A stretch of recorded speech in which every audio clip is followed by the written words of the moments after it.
Kia ora koutou, and welcome to tonight's Goodfellow webinar on treating sleep issues in light of World Sleep Day, which is on Saturday the 18th. My name is Dr. Courtney White, and tonight we will hear from 4 speakers. Bruce Arroll, a GP and Professor of General Practice and Primary Healthcare and Director here at the Goodfellow Unit. Sumit Samant, an upper airway surgeon who specialises in surgery for snoring, OSA and complex septal rhinoplasties. He's a member of several sleep societies, including the International Surgical Sleep Society and the World Sleep Society. And a welcome to our 2 speakers in Australia, Alexander Sweetman, a clinical psychologist and program manager of a primary care education and implementation program with the Australasian Sleep Association. And our final speaker is Chris Seton, pediatric and adolescent sleep physician with extensive experience investigating and treating sleep issues, as well as setting up sleep clinics and Sleep Shack, an online diagnostic and treatment program for teens and preteens. So I will now hand over to our first speaker, Bruce. Thank you. Okay, thank you very much, Courtney. So I'm going to talk about a practical approach to getting a diagnosis and a cause, because those of you who are familiar with my teaching, for mental health things, a diagnosis isn't such a big issue in primary care, because pretty well all of it's the so-called depression and anxiety. But for sleep things, you've sort of got to know what the diagnosis is, because you wouldn't want to give zopiclone to somebody with obstructive sleep apnea. So I've got no conflicts of interest. A disclaimer here, I'm not a sleep scientist, I'm a clinician with an interest in sleep. And I'm going to be talking about the short screening questionnaire. It's something Tony Fernando and I put together a few years ago as part of the work we were doing.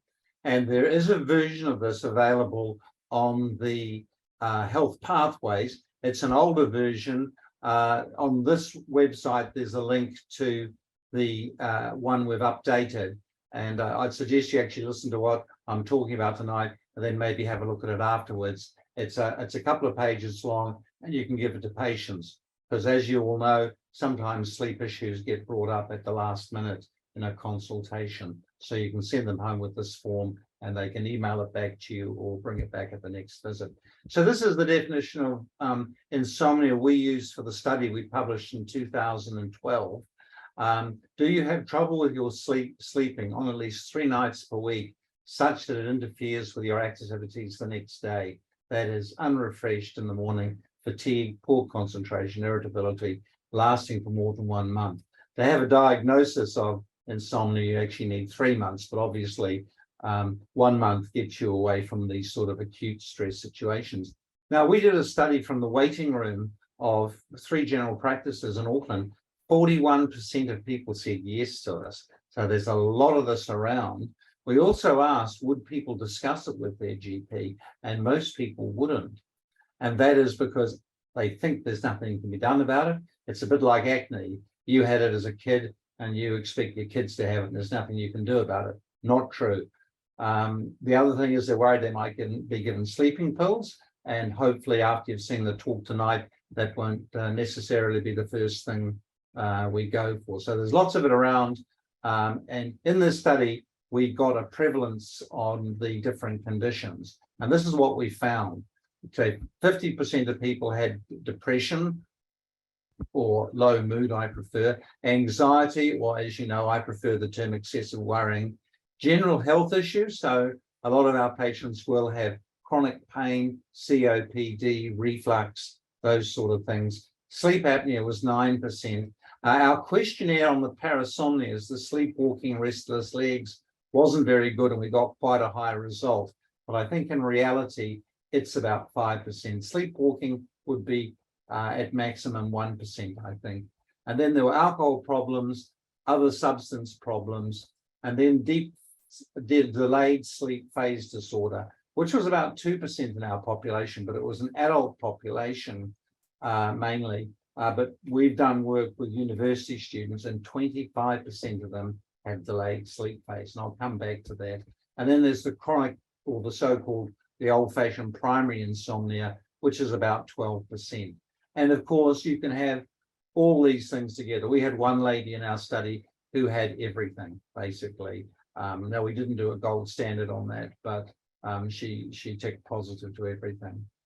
So the short screening tool gives you causes and contributing factors. You can give it to the patient to take home. Now it's very specific. So if you get a positive, they're likely to have the condition. If they get a negative, you can probably forget that because we're in primary care, we're not in secondary care, and we just need to be able to get it close enough. So this is the broad insomnia screen. Do you have trouble falling asleep or waking up early at least 3 nights a week for the past month?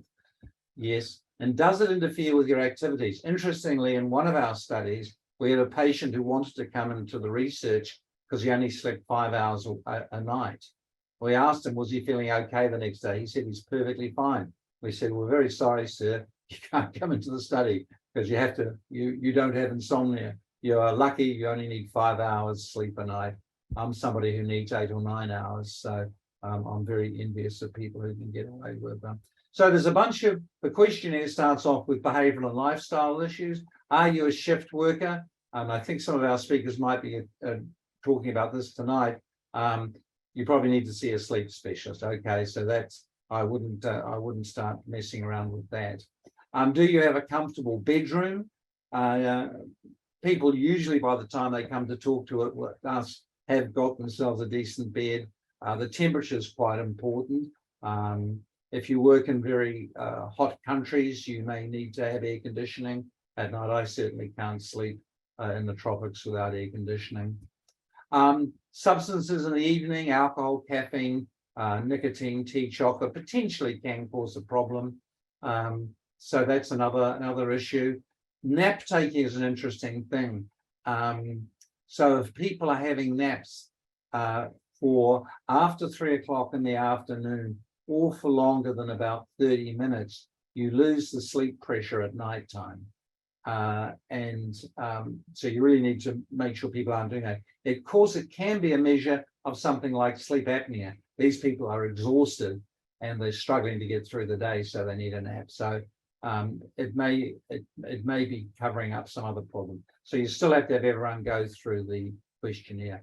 The key thing is a regular bedtime and rising time. We had one lady in our sleep restriction study who she was in the control group, and when we got her to have a regular bedtime, she started sleeping beautifully. She thought the intervention was the best thing she'd ever had, and she was actually in the control group, which of course isn't what you want when you're doing an intervention study. Okay, so then there's the mental, physical, and emotional activities. I used to play squash, and if I played squash at 11 o'clock at night, I couldn't get to sleep. So mentally stimulating or physically stimulating or emotionally upsetting. I'm not sure how you could, don't pick a fight with your partner when you're going to bed. So it's probably not a good idea. The issue of computers and iPads, I might leave that to our speakers, other speakers. There is a suggestion you turn on the blue light blocker. However, it's probably the stimulation of watching a really good Netflix movie because they're designed to make you keep watching them. So this is a questionnaire about, so the bedroom is designed for sleep or intimacy, not for TV watching, reading, studying, eating, thinking, planning. And of course, a lot of students do that because they've got nowhere else they can do it. So it's pretty common these days for people to have light emitting devices in their bedroom at nighttime. Sleep disorder conditions. So the big ones are depression. So you'll be familiar with these screening questions that we published about 20 years ago. They're the standard PHQ-2 questions. So are you having trouble with your mood? Are you losing interest or pleasure in doing things? There's the anxiety, the excess worrying. We actually only asked about the last 2 weeks. The depression questions about the last 4 weeks. I just discovered that when I was going through that. So these are people who are feeling bothered by any anxious or on edge and then being unable to stop or control their worrying. And of course, the depression and anxiety, they hunt together. Very unusual in primary care to have one without the other. And the treatments are designed to deal with both. General health things, so that's coming back to the pain, breathing difficulty, acid reflux. Remember, this is about 43%. So this is a big one. So many of our chronic health patients with chronic diseases are having poor sleep. And you'll all know this one. So this is Sumit's area. So this is the guy's got sleep apnea and his wife's not sleeping very well because she thinks he's going to die in a minute. And so the questions we've got are, do you snore loudly at night? Do you fall asleep during the day in waiting rooms or passengers in a vehicle? Remember, if you see somebody asleep in the waiting room, you must ask them about sleep apnea. There are the other questions, the stopping breathing, excessive tiredness. I'd have to say in my practice, excessive tiredness, the most common reason for that is usually sleep apnea. The other minor criteria are morning headache and dry mouth, but there are a couple of other questions. So this is the, just having trouble with the Epworth question. This is the Epworth. Now, this isn't diagnosing sleep apnea, it's diagnosing sleep deprivation or exhaustion. Okay, so, but it is one, and to refer somebody into the public health system, you need this. This is one called Stop Bang, which actually gives you a risk of OSA, and it's a much more specific. It's got BMI, male, gender, neck circumference, and age. So that's a pretty good one. And there's another one called the OSA 50. These are all on the website. Then there's the parasomnia, so possibly up to 5%, depending on the age group. Sleepwalking, sleep talking, grinding, restless legs is a problem with older people. Anything else you find unusual. And Karen Falloon suggested adding a couple of questions. Are the bed sheets in disarray, or is there unexplained injury, which might explain the sleepwalking? I have a patient who does sleep eating, which is interesting. Substances, so alcohol or recreational drugs. So people need to try and reduce those. But certainly alcohol disrupts the quality of sleep. And then there's delayed sleep phase disorder. Now, it depends on the population you've got. If you've got a teenage population or a young person, this is very common. It's really the teenage sleep pattern that some people take into adulthood. Do you go to bed late at night after midnight? And of course, the further after midnight they go to bed, the more likely they are to have this. And remember, I said 25% of university students have it. So it's really, really common. When you can, like in vacations, do you prefer to sleep late in the morning? And these people, if you want to ask more questions, if they had to sit an exam, would they prefer it in the morning or the afternoon? Usually they're better in the afternoons. So these people are larks. They're owls, not larks. If none of the above, then they may have chronic insomnia, and that's really about spending more time in bed than you need. And for that, you might want to try CBTI, which is pretty hard. That's cognitive behavioural therapy for insomnia. It's pretty hard to get in New Zealand, or time in bed restriction. And at the bottom of the questionnaire, we've got some instructions on how to do that. Thank you, Bruce.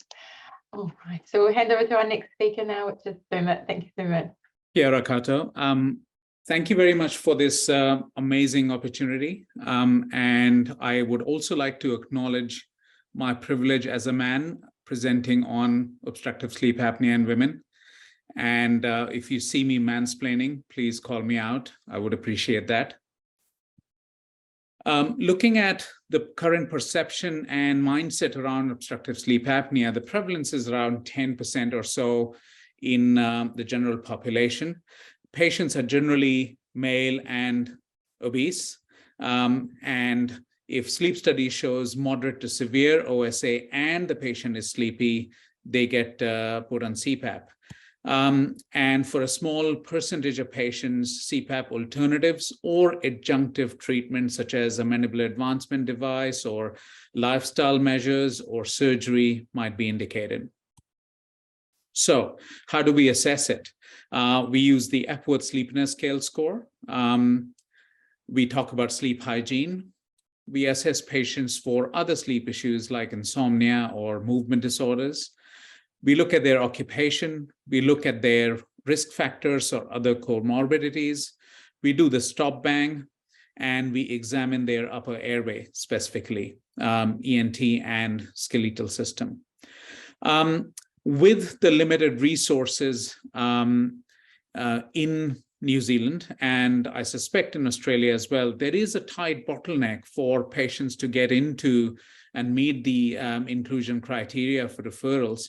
And so within this tight bottleneck, there is a subset, obstructive sleep apnea in women. And because they might have different clinical picture, often they will actually struggle and the barrier is even higher for them. So let's just see how.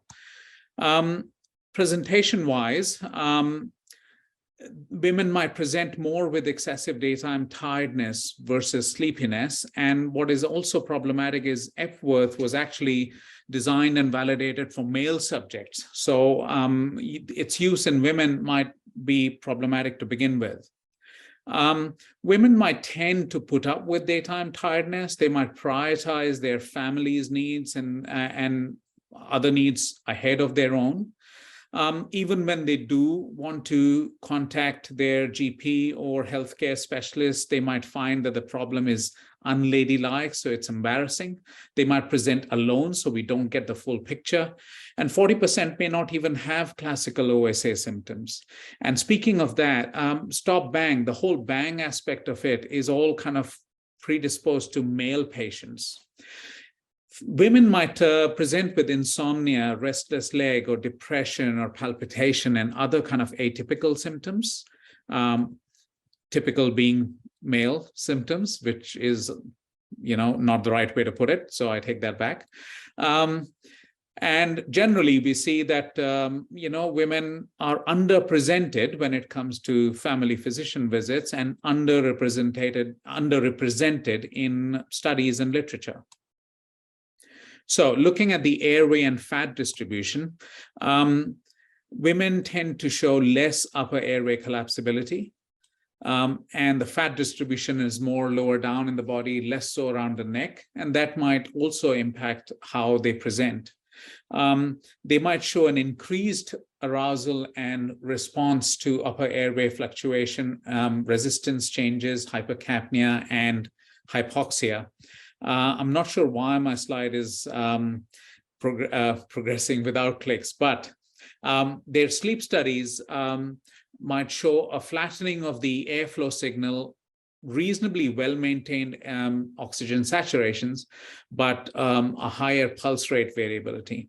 So while male patients might show a bigger swing of their pulmonary and upper airway instability, women might show frequent and small variations causing increased work of breathing more frequently, more arousals, more sleep disruption, and more daytime tiredness. And to add to all of that, hormonal changes through the lifetime, whether it is during menstruation with blood loss and hemoglobin and iron problems, or after menopause, or during pregnancy when upper airway and pulmonary dynamics change, or when motherhood impacts on the amount of hours you have available for your own sleep. All those things make the clinical picture more complex.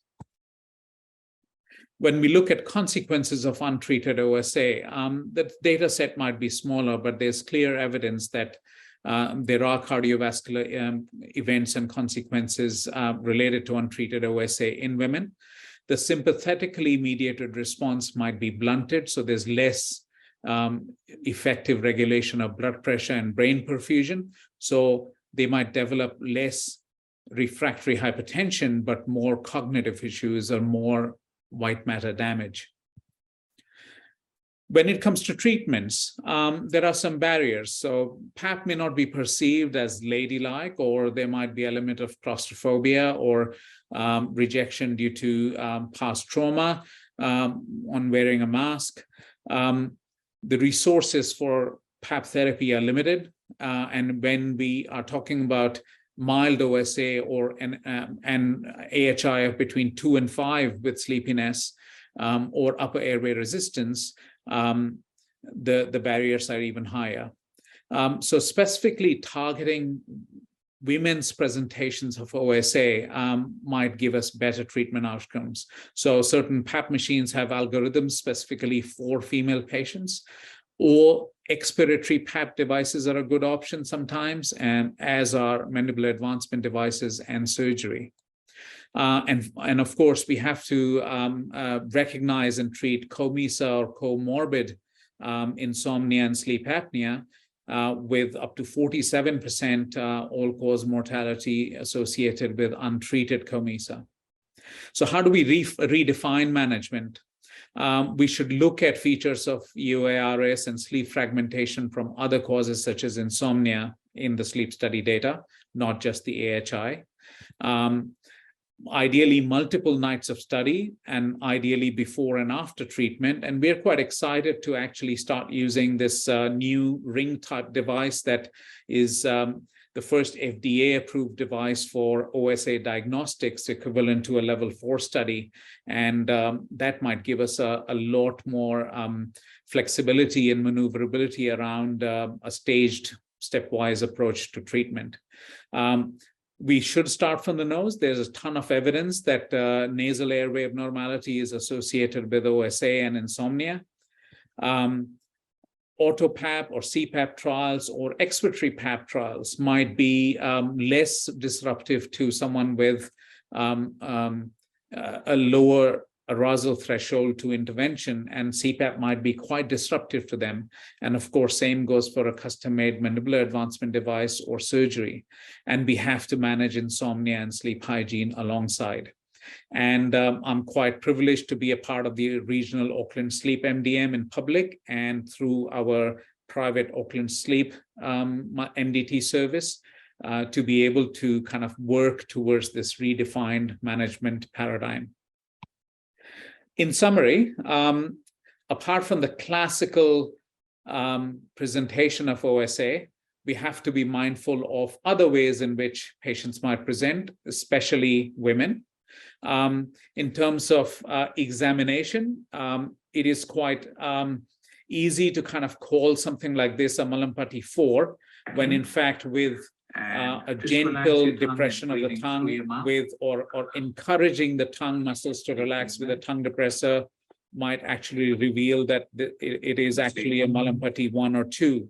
And so the technique is quite important, which is something that we can kind of keep in mind when we are seeing someone in the practice. And just relax.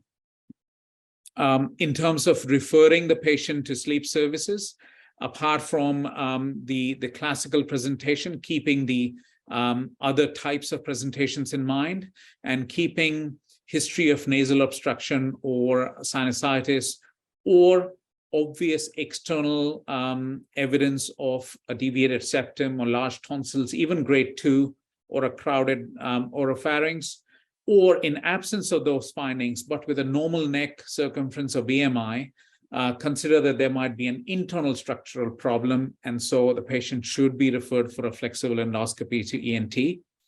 And of course, if none of those features are present, the classical kind of referral route to sleep service is appropriate.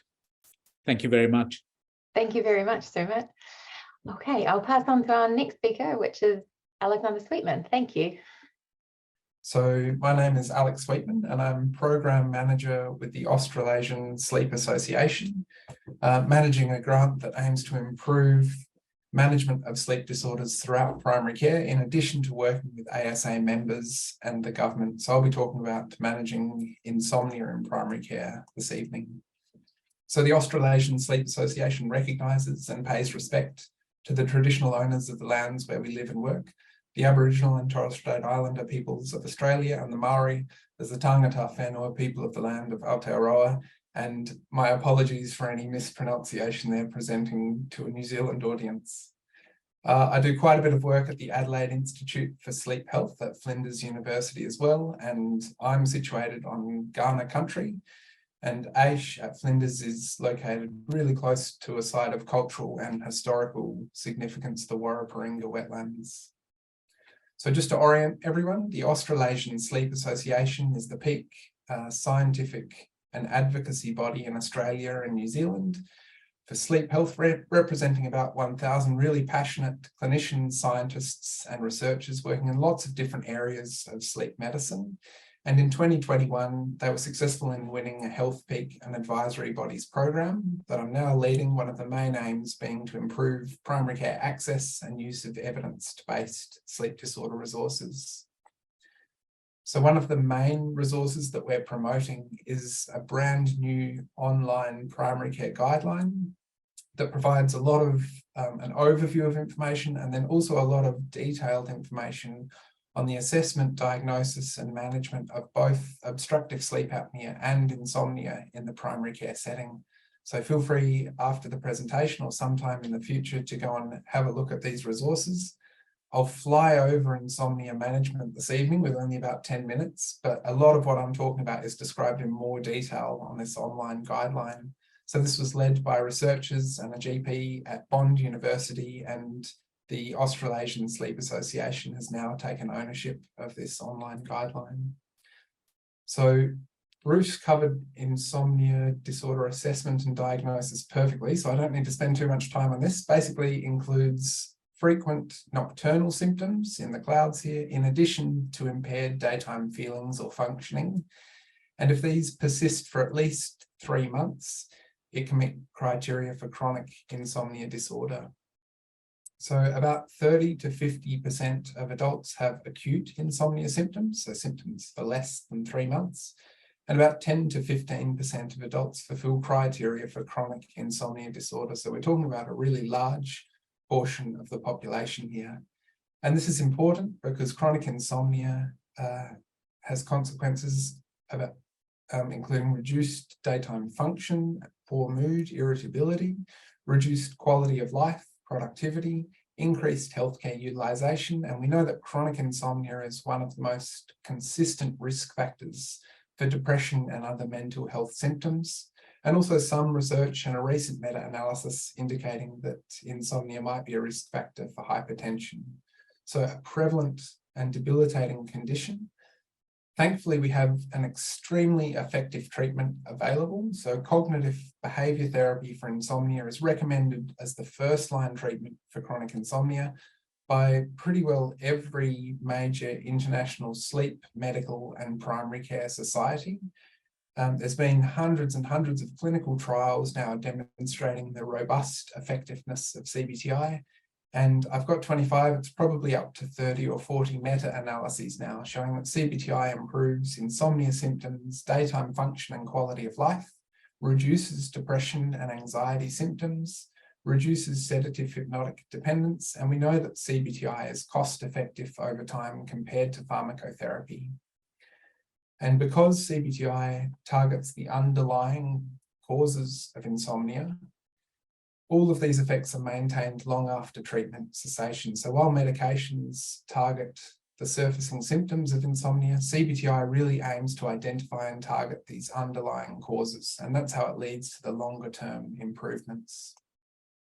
So it sounds great that we have such an effective treatment.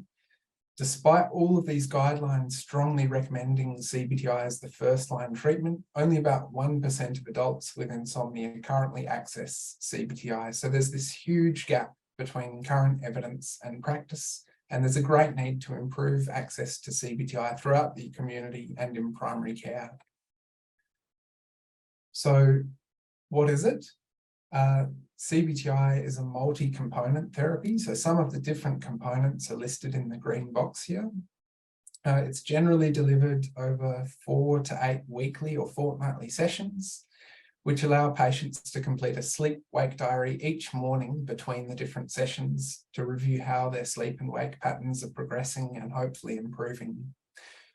We think that these 2 behavioural treatments that I'll go over shortly, stimulus control therapy and bedtime restriction therapy, these 2 behavioural components are some of the most effective single components of CBTI.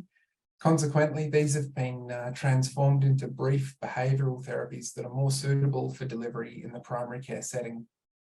As Bruce mentioned, there's some patients that might not be suitable for CBTI in primary care or through automated programs or manualized programs, people that are shift workers, especially intermittent shifts, currently pregnant, epilepsy and so on. So not suitable for everyone, but we think that delivery of CBTI components in primary care might be appropriate for 70 to 80% of patients with chronic insomnia.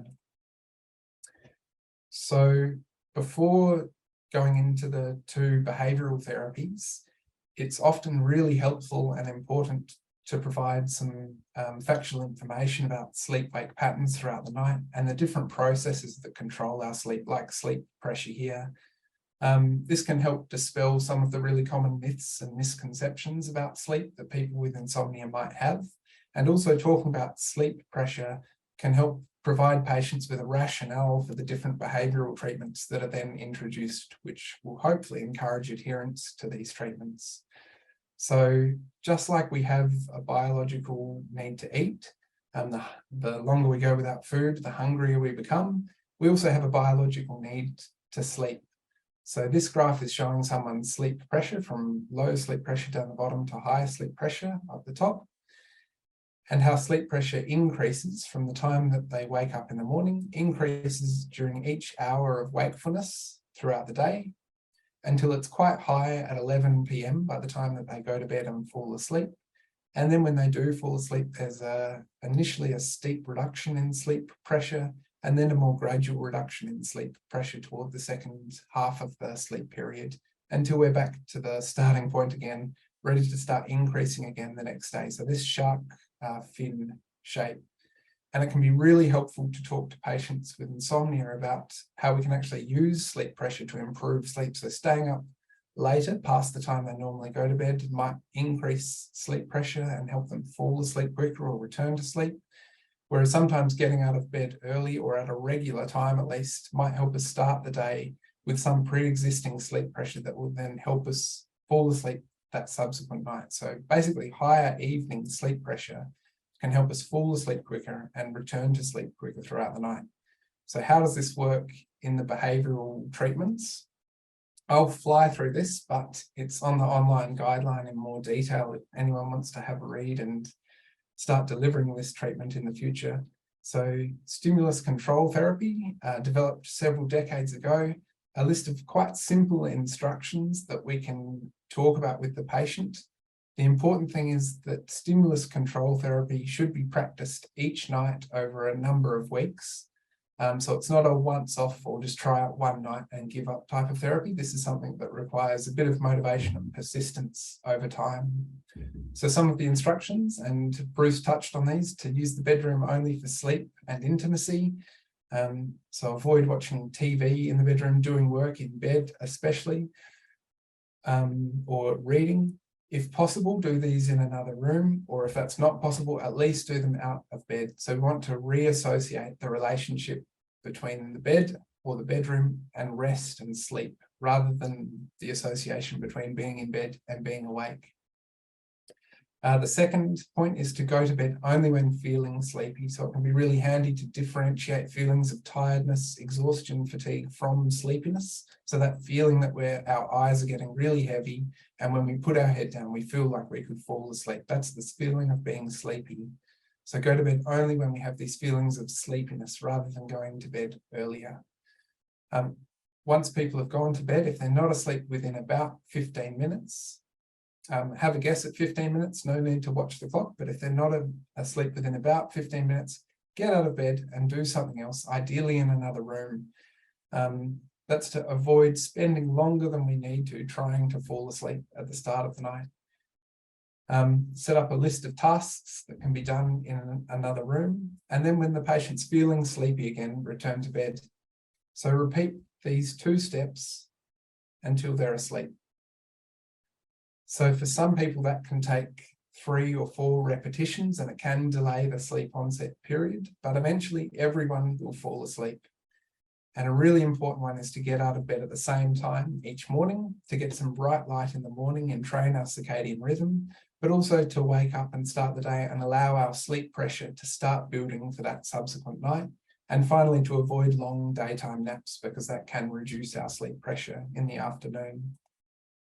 I'll fly through this one quite quickly. Bedtime restriction therapy, we think, is at the backbone of any effective cognitive behaviour therapy program. It aims to temporarily reduce the time that someone spends in bed, to increase evening sleep pressure, consolidate sleep periods, and gradually reduce the amount of time spent awake in bed. It does this. We provide something called a sleep diary to patients, and you can download some example sleep diaries on the online guideline. We ask the patient to fill out a sleep diary for 1 to 2 weeks, and then we reduce their time in bed to their perceived sleep duration. So they might be spending 8 hours in bed, but sleeping for only 6. We would ask them to reduce their time in bed to 6 hours on each night for the next week. And then they continue to complete the sleep diary, and we monitor their sleep and wake patterns. At the subsequent appointment, so this can all be done in 10 to 15-minute appointments. At the subsequent appointment, we'll ask the patient to bring back their completed sleep-wake diary, and we'll calculate their average weekly sleep efficiency, so the percentage of time in bed that they spend asleep. And then we use that sleep efficiency number to make decisions about maintaining that bedtime window for another week, or gradually extending that bedtime window from 15 to 30 minutes from week to week, until we find a comfortable equilibrium for the patient between sleep time, bedtime, and daytime sleepiness. So this is a schematic of what bedtime restriction can look like over the course of 5 treatment sessions. Green is time in bed in minutes, and blue is perceived sleep time. So for the first 2 weeks of sleep diary, they're spending about 8 hours in bed, but only achieving about 5 to 6 hours of sleep, which puts the sleep efficiency at about 65 to 70%. They're restricted after session 2. We start bedtime restriction. They've reduced their time in bed down to 7 hours. We probably told them 6 hours, but there's some adherence issues as well. We can see there's a slight reduction in sleep time, but already sleep efficiency has increased to 80%. At session 3, this was reviewed again. That time in bed was maintained for another week, and now sleep starts rebounding. They're up to 85%, and we can start gradually increasing their time in bed from week to week until that comfortable equilibrium is achieved. That is a very whirlwind tour of a couple of components of CBTI, but as I said, if you're interested in more, feel free to visit this freely available online guideline, and yeah, happy to answer any questions or keep the discussion going. Thank you. Great, thank you so much. That was really interesting. So I'll hand over to our last speaker now, which is Chris Seton. So I'll hand over to you now. Thank you, Chris. So what I'm talking about today is teenagers who are chronically sleep deprived. We heard that Bruce mentioned that in his survey, 41% of adults admitted to insomnia and tiredness. That figure rises to 70% in teenagers. And the figure has doubled in about the last 15 years. So this is a common entity. Teenagers don't come to you and say they're sleep deprived. They view it as a sort of a normal thing. So it's very underdiagnosed. It's normalized by teenagers because it's so common. Teenagers will say, my mates are all the same as me. So it isn't really viewed as a health issue, and it's often denied by teenagers. But the key effort that we make in improving sleep in these kids is to elevate their moods, reduce their worry, and make them resilient in the face of stress. I don't have time today to talk much about stress and learning, but I'll talk about mental health and sleep. I'll talk to you about the phenotypes of chronic sleep deprivation we see in teenagers, and how you can diagnose it really quickly in your office with 2 quick questions, quicker than a Geordie Barrett sidestep. And I'll give you some treatment strategies to employ as well. Next slide, please, Courtney. There's no time today to talk about the factors that conspire to sabotage teenage sleep. They're complex creatures. There's lots going on. But certainly the big 3, or the biggest 3 factors that make kids tired are digital screens at night. Delayed sleep phasing, as Bruce mentioned, it depends how you measure it, but up to about 40% of teenagers have a delay in their sleep phasing. And the third big factor is overscheduling. Teenagers, we have high expectations of them. They often do a lot. They are highly ambitious. And because they're busy and overscheduled, they have little time to sleep. Next slide. This is important. This in Australia, I'm not sure if this happens in New Zealand, but sleep deprivation in teenagers gets hijacked and is diagnosed and treated primarily as a mood problem. And traditionally, family practitioners refer these kids off to psychologists who may help with anxiety and depression, but certainly do not really treat the primary sleep problem. And again, as Bruce mentioned, mood problems and sleep problems go together. They're fellow travelers. It's not really chicken and egg, it's chicken and chicken. So what that means in your practice, if you see a boy or a girl, teenager with low mood or excessive worry or stress, it's pounds to peanuts that they are sleep deprived. There's a 90% chance that they're sleep deprived. And bidirectional just means that we know anxious adolescents have trouble sleeping. Sleep deprivation fuels anxiety. So this is all bidirectional. So have this on your radar. This is just a construct that I use to give you a feel of the different causes or phenotypes of chronic sleep deprivation. So we're not talking about snoring and sleep apnea, which is pretty uncommon in this age group. We're talking about 3 types of insomnia plus voluntary sleep restriction. So these are the kids that can sleep but choose not to sleep because there's a lot of other stuff going on and a lot of exciting awake activity to undertake. So they go to bed late, they have to get up for school, their sleep is highly constricted or restricted.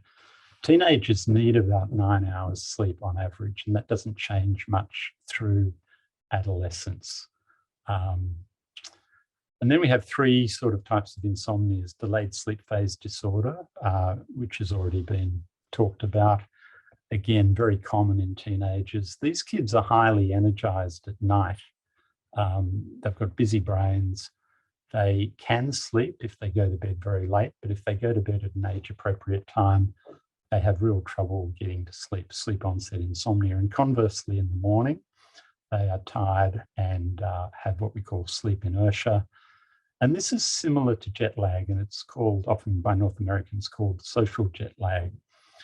Conditioned insomnia is the training of a teenage brain to be excited and awake in bed by undertaking activities that are excitatory. And this particularly applies to screen activity. And essentially it trains the brain to be awake in bed rather than to be asleep in bed. And finally, psychological insomnia, or the primary key driver for insomnia, relates to low moods and or worry and or stress. So that's a convenient way to think about teenagers, but unfortunately they don't present to your office or my office with one of those entities. They usually have mixtures of 2 or 3 or 4. So they're really hybrids. So here are the quick as Geordie Barrett questions to ask. I know that I felt embarrassed when Bruce talked about his questionnaire, which was very comprehensive. This is just 2 questions. If the answer to these 2 questions is no, then you don't have a tired teenager. You may just have a grumpy teenager. And for accuracy, it's better to ask parents this in the presence of teenagers. Parents are more accurate observers. Does your teenager have big weekend sleep-ins? So as you know, big sleep-ins are catch-up sleep, and catch-up sleep is proportionate to the insufficiency of sleep on school nights. This is the so-called sleep debt or catch-up. And the second question, is it really, really difficult or near impossible to get your adolescent boy or girl out of bed on school mornings? Parents really relate to this. This is a very common entity. On the right's a very sad story from last December in Perth about a doctor who, in frustration and in a great effort to wake his teenage son on a school morning, actually burnt his leg, his teenager's leg, with an iron to get him out of bed. So these are the red flag questions. What do you then do? These are treatment strategies, and Alex presented very eloquently this in the format of CBT, and really this is my poor man's CBT. One of your main roles is to empower parents to act. Teenagers are good at lots of things and they're adult in many ways, but in general, they are not good at managing their sleep independently. They need your help, they need their parents' help. So the first step is to have a sort of family meeting. You can do this in your office or you can direct parents to do it at home, where everyone's transparent. It's explained to an adolescent that they seem stressed, moodier. We noticed you're not sleeping as much. So what you're trying to do here is educate a teenager about sleep health, try and motivate them to do some of the changes below, and to give them some insight into the benefits of good sleep and good sleep health. We often like to involve them. We ask what their suggestions might be in terms of what they're willing to change about their sleep. And of the following strategies, if you're getting lots of pushback, you can back off a little bit and say, instead of doing 6 or 7 of these therapies, let's just do one at a time, and start using baby steps. And because you're time poor, it's often good to get parents and adolescents to keep talking about this at home. One of the things that really differentiates adults to teenagers in terms of CBTI and so on is how efficient or inefficient they are in the evenings. Boys in particular are hopeless. When they get tired, they are hopeless at organising themselves in the evening. Girls to a lesser extent. As they become tireder, they take longer to do their homework and study. They get cognitive fatigue. Because they take longer to finish what they need to do, their bedtime's delayed. And parents can help with very subtle and not helicoptering, but sort of timetabling stuff that goes on in the evening. And although this sounds simplistic, it is really, really helpful to poorly organised teenagers. Again, as Alex mentioned, using the bed for sleep only. A lot of teenagers are quite amazed to hear that the bed should be a sleep zone, not a place of exciting social hubs and social interactions and digital activity. So using the bed for sleep only avoids this problem of conditioned arousal and conditioned insomnia. Fifthly, try and agree on a reasonable school night bedtime. This is often a little bit of compromise. We know that teenagers need 9 hours sleep, but in upper high school, this is pretty much impossible for me to achieve. So I aim for 8 hours in upper high school and 9 hours in lower high school. Coincide lights out and bedtime to try and create an association between darkness, the bed, and sleep. And the most unpopular suggestion, cleaning out the bedroom of electronic devices. Teenagers have a real anxiety about FOMO, fear of missing out and fear of switching off. So this stuff has got to be done pretty gently. And I won't go through pre-bedtime routining. Again, this is a form of cognitive behavioural therapy, which has been talked about. It unloads busy brains. It separates school, social and exciting activities from sleep. It sets up positive associations, as Pavlov did with his dog. And it does not work overnight. It takes 6 to 8 weeks for the teenage brain to kick in and get to sleep quicker. There are other digital strategies that I won't talk about here because of a lack of time. Reasons for failure. I or you will fail if parents are not empowered, if kids have poor insight, if they've got low motivation. And when this comes into play, we need more, I guess, psychological treatments rather than physical treatments. Have a look at Sleep Shack. It's our online program for teenagers. There's a few resources here to read if you feel inclined. And thank you for listening. All right, thank you very much to all of our speakers. We'll get through a couple of questions now. So we do have a couple more for Sumit here. A couple of comments that from primary care, we've got a lot of blocks in terms of trying to refer people to ENT or for sleep studies.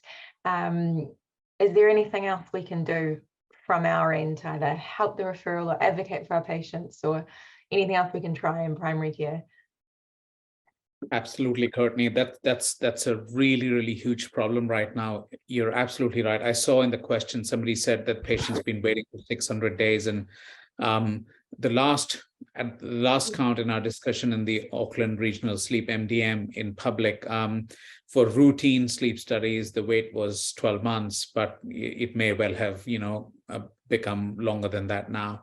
So it is really difficult. I mean, absolutely, I do not mean it to sound like a plug, but at Auckland Sleep, what we do is, and even in public in my ENT clinic, I will talk about cheaper resources in private for patients to access. And I mean, that might cost $100 or $150 for, a level 4 sleep study or something like that. But if on the basis of that, then their referral gets accepted, then some patients are ready to make that investment. And yes, absolutely, I do not want public patients or patients without private health insurance to pay for things.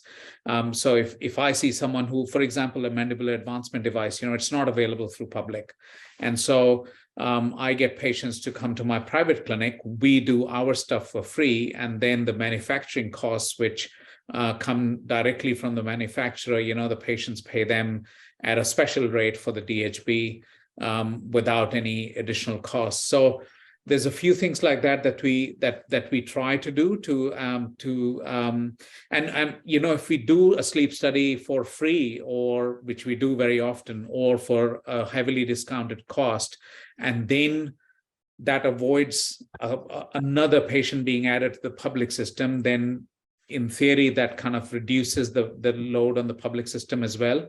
So we have this constant dialogue with the sleep service to say, okay, how can we reduce the pressure? How can we get people accepted and seen? So it's a work in progress. There's absolutely no magic solutions available. One big thing which I'm really passionate about is advocating for our patients with private health insurance who do not get any funding for treatments. And so they pay all their premiums, and then they get sent to the public system and so they end up competing with patients with self-funded or no private insurance for their healthcare, and it just kind of blows up the waiting list. So advocating for our patients, the GPs and the nurses and us sleeps healthcare providers, we all have to advocate with the government and with Te Whatu Ora and with private funders, because it is an absolutely massive unmet need. So the short answer is, we are very happy to see the patients in Auckland Sleep. We see them for free very often. We see them for heavily discounted prices and deferred payments or whatever else. We tell them, look, this is not about money. This is about getting you sorted. And then we will organize kind of an assessment in public as best as we can. That's the stopgap solution for now. Thank you. That's good to know.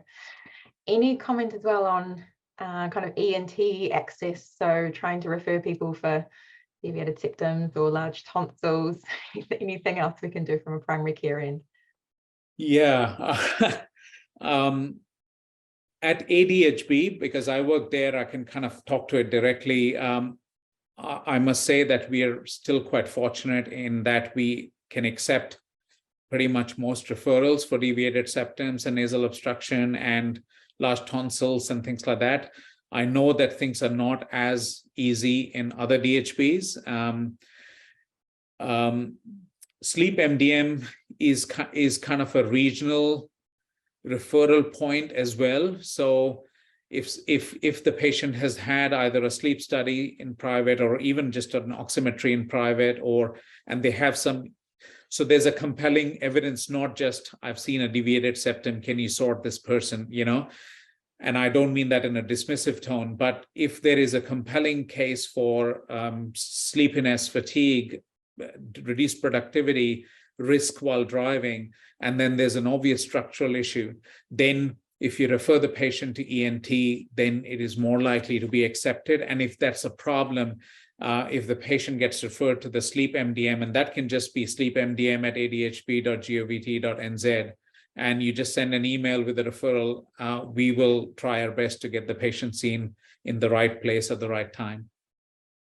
Great, thank you. Some questions mostly for Alex.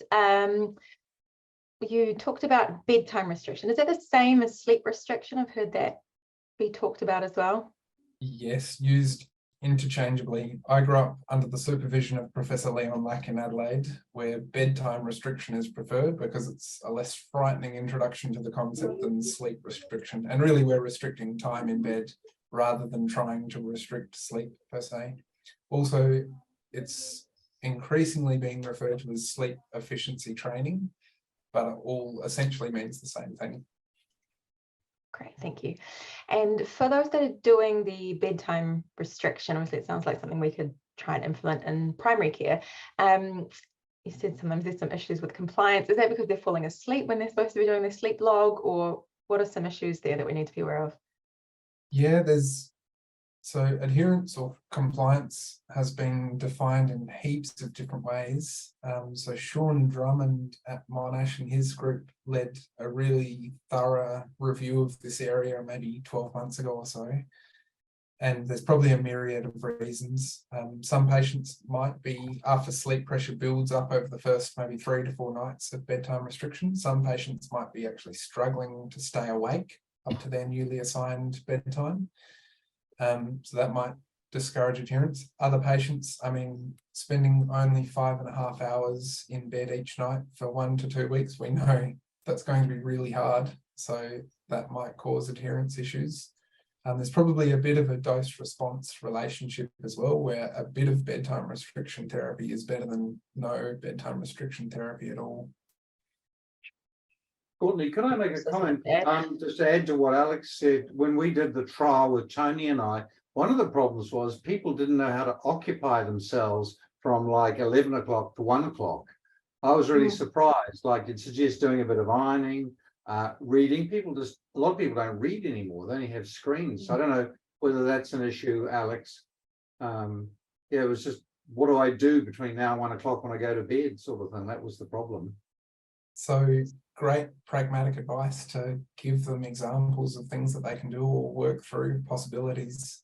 So thinking of different ways to cut off those jigsaws or ironings, or any household tasks is a common one. Ironing your pajamas, sort of thing. Yeah. Could I ask a question? I just want to ask a question about naps. What's your advice about naps for people? Because a lot of people nap and don't tell us. Yeah, correct. Napping is very common. I think short, brief naps, power naps for 10 to 15 minutes are okay, but anything longer, we risk the patient getting into deep sleep during the nap and releasing some of that sleep pressure that we want to maintain by the subsequent evening. So I think short naps to get through the day or overcome periods of really high sleepiness or sleep drive, like before driving a motor vehicle or something like that, is okay, as long as they're limited to 10 to 15 minutes. No.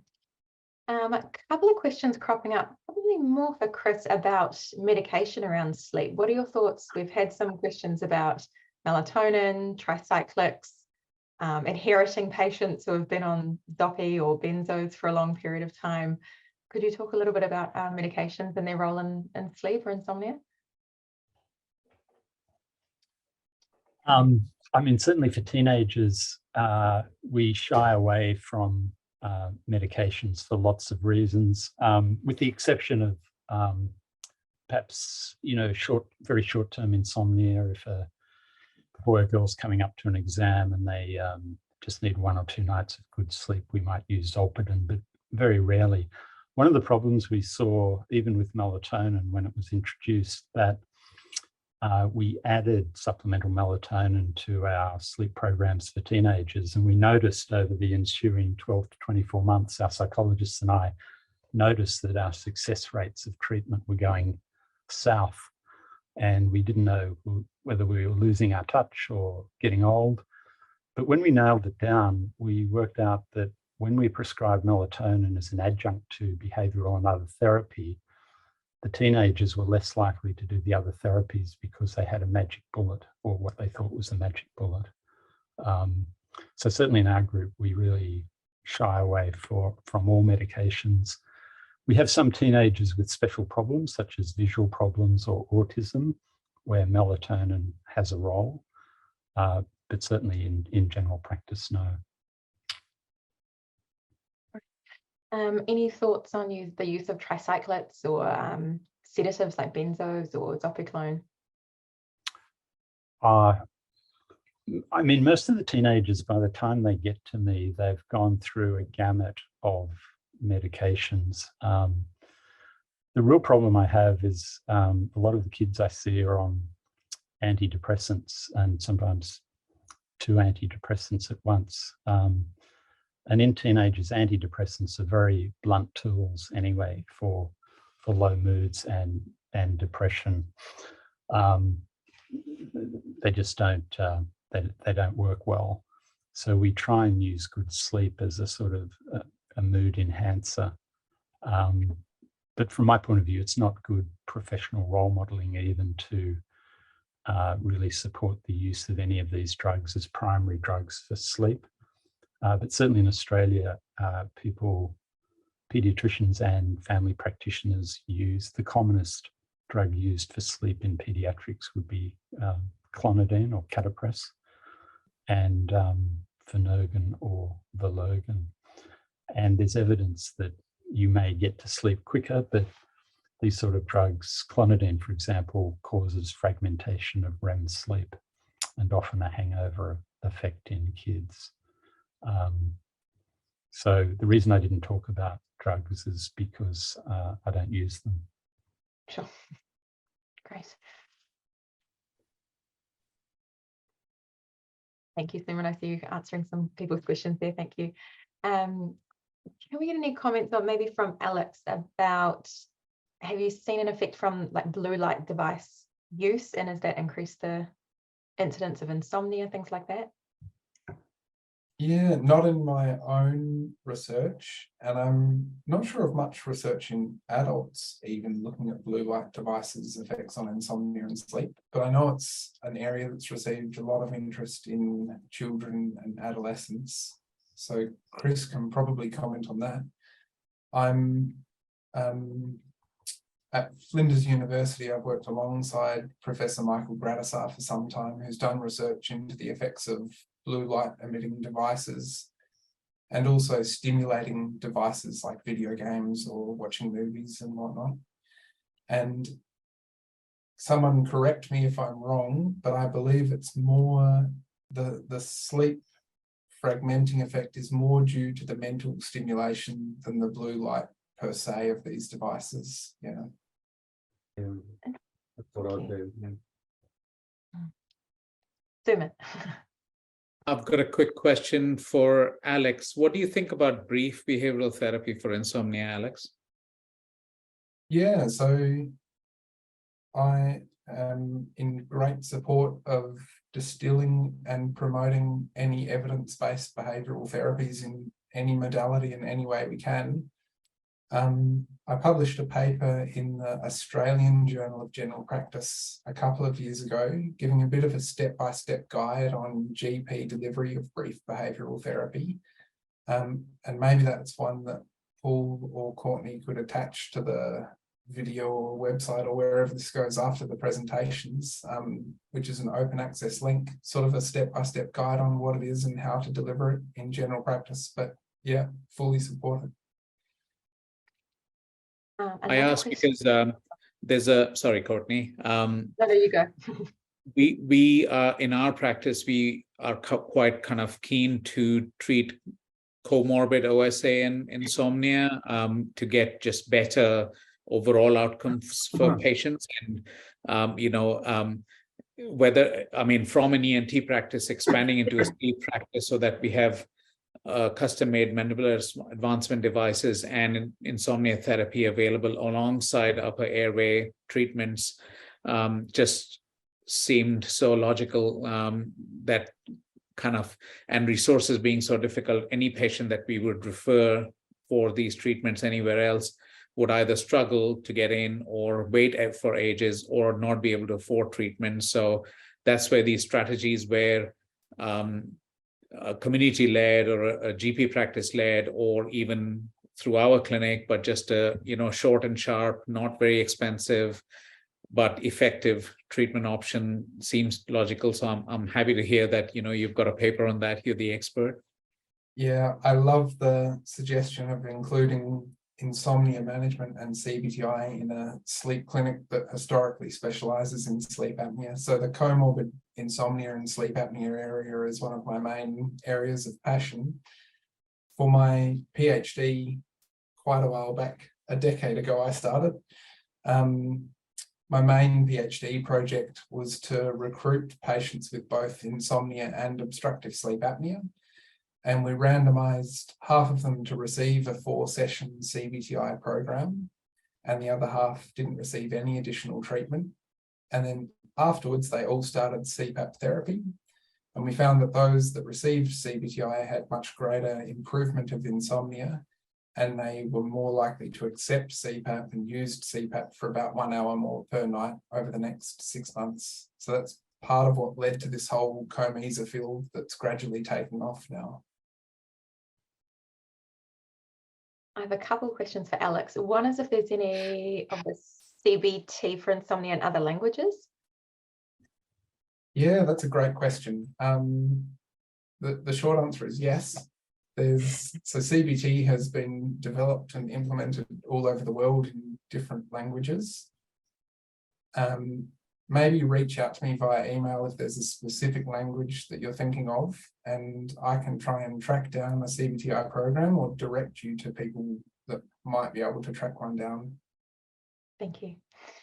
And another one for you is there an ideal amount of morning or daytime light to help with sleep? That's a good question. How much light? It's probably more about timing to entrain the circadian rhythm, and I would say that getting bright light outside would be the most effective way to get a high dose of bright light. So our sleep really loves regularity, so getting up at the same time each morning and getting outside or having breakfast by a large window will start to gradually entrain the circadian rhythm. That might be taken with a grain of salt for anyone with a possible circadian rhythm disorder or shift workers that have a mistimed body clock and so on. So it might not always be the case that bright light should occur in the morning, but hopefully that applies to most people. Questions maybe for Bruce and Chris and possibly Alex. Any thoughts on the use of quetiapine? I know primary care like to use it quite a bit for sleep. Any thoughts from either of you? I wrote to Linda Bryant recently about that, about what the effects were, and in the low dose, not a lot of metabolic effects, which I think is one of the worries about it. I think GPs tend to use it because we're so twitchy about the benzos, and it just seems to be like, it does seem to be less, people don't sort of get quite so addicted to it, would be my experience. They can sort of stop and start it a bit, but whether it's quite used quite a bit in New Zealand for Chris and Alex, so whether you have any thoughts about that. And we don't have zolpidem here, we only have zolpidem. Any thoughts, or Sumit, perhaps, on quetiapine? No, I've got little experience in it, and don't see many teenagers on it. I don't know if that's just because it's used less in Australia or not. I don't have any experience either, Bruce. There was a Cochrane review with poor evidence and mostly underpowered studies with short-term follow-up. So from the quantitative literature, there isn't a huge amount of evidence either, despite a reasonable amount of off-label prescribing going on in Australia, I think. So probably an absence of evidence there, Alex, rather than evidence that it doesn't work. Yeah, so some patients really like it, I have to say. You know, I mean, I'm always reluctant to give it, but I've got a bunch of people who really like it. So it's, and you're not prescribing a benzodiazepine for the rest of their lives, which is what we get to with these things. We all sort of rather don't like that. There's a bit of a value judgment about it, I think, when it comes to benzos. But I don't think any of us particularly like when somebody goes on something short term and then end up long term. We feel like we've sort of failed, which I don't think is necessarily a good attitude. Great. I'll try and wind up a couple last kind of questions here. Another one about medication is any role for like a CBD oil for sleep? That might be for anyone. Bruce, I don't know if you've come across that before. Only studies I've seen when there's a bit of THC, there was a crossover study done in Perth and Western Australia. I did a gem on it. And I know Girish Kanji talks about that. He says probably one of the best uses of CBD is with THC for sleep. Probably not that great for pain. The B&J review suggested for chronic pain, it's about like Panadol really. And I think there's a big placebo effect there. But for sleep, there may be a bit of a function. I don't know if our other colleagues have got a view on that. The Woolcock Institute, where I work at Sydney University, I'm not involved in it. It's an adult trial of that. And to everyone's surprise, it's looking good. It's looking very efficacious for insomnia in adults. And the unknown factor is whether there's a tolerance effect or, you know, how long the positive effect will be. Is that with THC, Chris, or is that with the CBD? They're doing both. Yeah, okay. But I mean, it's early days. And one last question for Chris would be, how do you differentiate teenagers from having sleep issues, the teenagers going through, I hate to use the word normal, but normal kind of hormonal changes and behavioural changes? Look, I think that's hard. It's and I sort of think it goes back to those two questions. You know, the specific sleep questions are, you know, are there big sleep-ins, and how hard is it to drag your teenager out of bed on school mornings?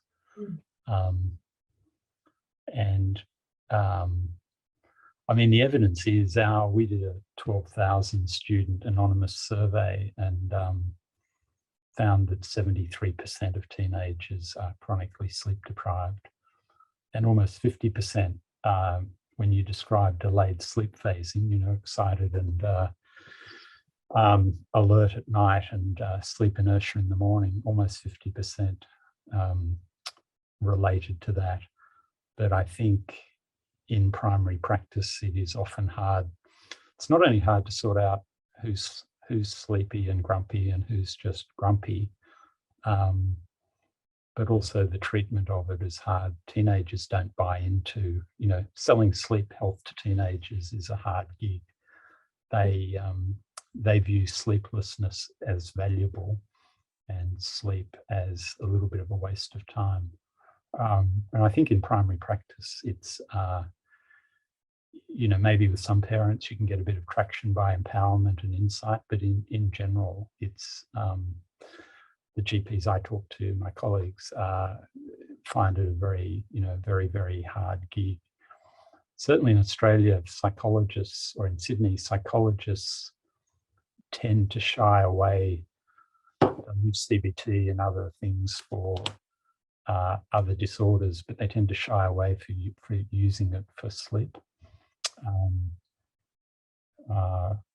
And again, it's effective in a psychologist sort of setting. But again, in Sydney, you know, it takes 6 or 8 months to get into an adolescent psychologist.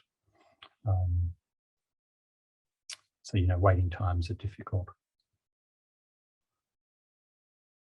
Yeah, we have similar issues here.